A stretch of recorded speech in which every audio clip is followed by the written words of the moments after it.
बढ़ते हैं। क्रिकेटर के बाद अब कांग्रेस के वरिष्ठ नेता दिग्विजय सिंह का एक और अंदाज देखने को मिला है। दरअसल भारत जोड़ो यात्रा के दौरान दिग्विजय सिंह युवक कांग्रेस केरल की बैंड टुकड़ी के साथ कदम से कदम मिलाते नजर आए हैं।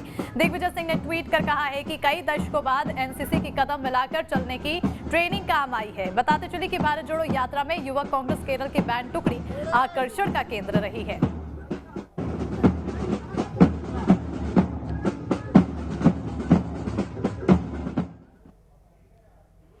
और भोपाल में राज्य स्तरीय पुरस्कार वितरण समारोह शाम 6:30 बजे होगा और इस कार्यक्रम का आयोजन भोपाल के रविंद्र भवन में किया जाएगा। वहीं सीएम शिवराज सिंह चौहान खुद इस कार्यक्रम की अध्यक्षता करेंगे। साथ ही मध्य प्रदेश के राज्यपाल मंगू भाई पटेल भी कार्यक्रम में बतौर मुख्य अतिथि के तौर पर मौजूद रहेंगे। पुरस्कार की लिस्ट में उत्कृष्ट और असाधारण कार्यों के लिए मध्य प्रदेश गौरव सम्मान, नवाचार और शासकीय योजनाओं में अच्छे प्रदर्शन के लिए मुख्यमंत्री उत्कृष्टता पुरस्कार प्रदान किए जाएंगे।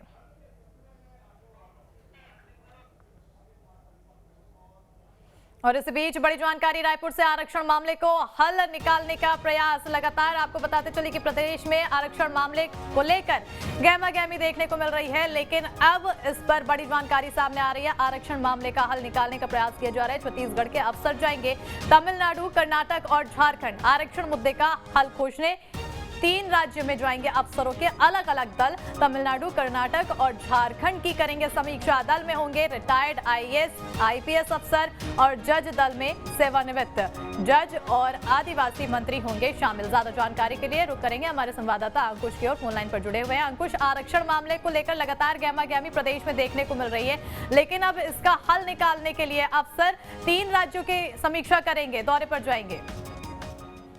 जी हाँ, बिल्कुल। निश्चित तौर पर जिस तरीके से छत्तीसगढ़ में आरक्षण का मसला फंसा हुआ है और आदिवासी वर्ग अलग नाराज है, अन्य वर्ग के लोग अलग नाराजगी जता रहे हैं, बीजेपी अलग माहौल बनाने में जुटी हुई है। ऐसे में सरकार के सामने एक बड़ी चुनौती है कि जो हाईकोर्ट ने 50% से ज्यादा आरक्षण को असंवैधानिक माना है और 58% आरक्षण छत्तीसगढ़ में था।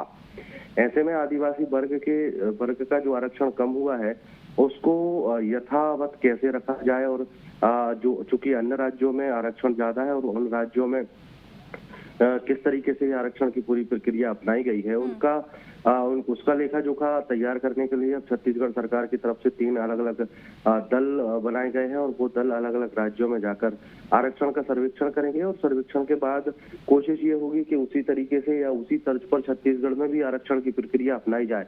फिलहाल कोशिश ये है कि जल्द से जल्द आरक्षण को छत्तीसगढ़ में फिर से यथावत रखा जाए, और उसके लिए अगर विशेष सत्र बुलाने की भी नौबत आती है तो उसके लिए भी सरकार की तैयारियां चल रही हैं। और भी हाल ही में जिस तरीके से राज्यपाल की तरफ से एक्शन लिया गया था और राज्यपाल ने मुख्यमंत्री को एक पत्र लिखा था, पत्र में ये कहा गया था कि आदिवासी वर्ग का नाराज है और उनके हितों को ध्यान में रखते हुए विशेष सत्र बुलाकर संशोधन अगर लाया जाना संभव हो सकता है तो उसको तत्काल प्रभाव से आरक्षण की प्रक्रिया को संपन्न कराया जाए। उसी सिलसिले में सरकार ये कदम उठा रही है और अलग अलग राज्यों के आरक्षण का परीक्षण करा रही है। उस परीक्षण के आधार पर छत्तीसगढ़ में भी कोशिश होगी कि छत्तीसगढ़ के लोगों को भी आरक्षण का लाभ मिल सके। बिल्कुल, छत्तीसगढ़ के लोगों का भी, जो आदिवासी हैं वहां पर भी आरक्षण के लिए लोगों का लाभ उठा सके, इसके लिए लगातार प्रयास किए जा रहे हैं। दल को समीक्षा के लिए 3 राज्यों में भेजा जाएगा। इस दल में कौन कौन लोग शामिल होंगे? देखिए, अब चूंकि आरक्षण की प्रक्रिया है तो स्वाभाविक है कि इसमें जो विशेषज्ञ लोग हैं उनको शामिल किया गया है। इसमें आदिवासी वर्ग के जो सरकार के मंत्री हैं, आदिवासी समाज के, उनको शामिल किया गया है।